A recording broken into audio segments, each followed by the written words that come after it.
Invincible is a great adaptation of its source material, but it does take some liberties with how it tells the story. It even takes liberties with how much it changes the character designs. In this video, I'll document some of the characters that were changed by the creators of the show.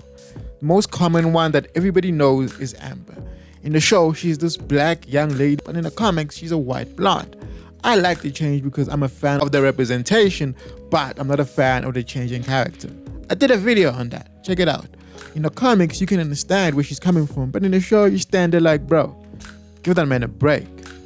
Science Dog. In the show, they call him Seance Dog. And basically, in the show, he's a Doctor Strange with a dark face. I mean, that's really all there is to it. In the comics though, he is this mercenary looking dog with a cool jetpack and goes on superhero missions. When Kirkman was asked why he made the change, he pretty much said Science Dog is his own separate comic, an entity. If you put it in the show, he could have issues in terms of legal rights when he wants to change Science Dog into a show. I get it. I do prefer Science Dog though. He's just more badass in the comics and he looks forgettable in the show. Green Ghost. In the show, Green Ghost is a lady who has this artistic look to her and wears glasses. You know, she's a photographer. In the comic book, it's a young black male with a bald head. Basically, a light-skinned black Samson. I'm okay with this change. It brings gender balance to the Guardians of the Globe, and the previous Green Ghost was a dude anyway, so not mad at all. Shrinking Ray. In the show, Shrinking Ray is a girl. In the comics, she's just some random dude. Am I happy with this change? Yeah, because in the show, they make her more of a character who helps showcase Rex's redemption. And I think that could have only been done if Ray was a girl. In the comic, he's the most forgettable member of the team. He even complains that he doesn't do enough. Rex's costume design stays the same, but in the show, he is a person of color. In the comics, he's basically just a white dude. I prefer the on-screen version because the guys are the Guardians of the Globe. It wouldn't make sense for it to just be black, Asian, and white team. He helps balance the team in terms of global representation. In the show, Paul is this man who wears blazers and looks middle-aged with black hair. In the comics, Paul is some old white guy. And for me, I could see how the show's Paul bags Debbie. This old white dude, I'm like, how he's done that? Definitely better in the show. Firemaster and Dropkick. These two basically just get race swapped. In the comics, they're white, whereas in the show, they are people of color. I am kind of indifferent to this one. I don't think it does anything for the show. Isotope.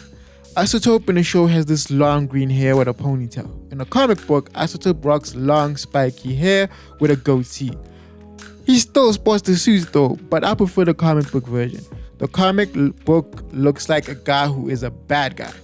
The show's version looks like he's going to charge me an unbelievable amount of money for a cup of coffee. War Woman. War Woman in the show has this fully superhero look with spandex covering most of her body, and she has brownish hair. In the comics, she has black hair and looks like an Asian warrior, and her outfit is more revealing. I prefer the comic book version. The design looks like a woman who can be called War Woman, person who's been at war. I mean, if you're going to do the Justice League parody thing, fully commit, bro. The two guys in Midnight City. The two men that Darkwing captures also sport a different look in the show versus what they look like in the comic. In the comic, they look like typical examples of henchmen, tall, lanky dude with a short, white friend. He bears a weird resemblance to the Penguin though. In the show, we have an older dude with a goatee and a man with a shaved down beard wearing a beanie. I prefer the comic book version because they are a great representation of how bad things are in that city. Martian Emperor. In the show, the Martian Emperor walks around fully covered in royal robes, whereas in the comic, he keeps things a little more skin tight to show off his muscle. I prefer the comic book version, bro. He looks way more badass. In the show, he doesn't look menacing at all. I can see Invincible running away from these guys. The show's version, not so much. In the second invasion of the military base, there's a lady who complains about the Lizard League coming back.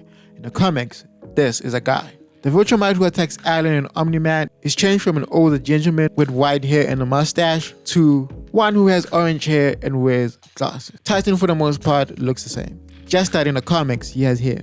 And that's some of the characters that were changed by the Invincible show. If you want me to find more and make another video, please like and subscribe. Thank you for watching. See you in the next one.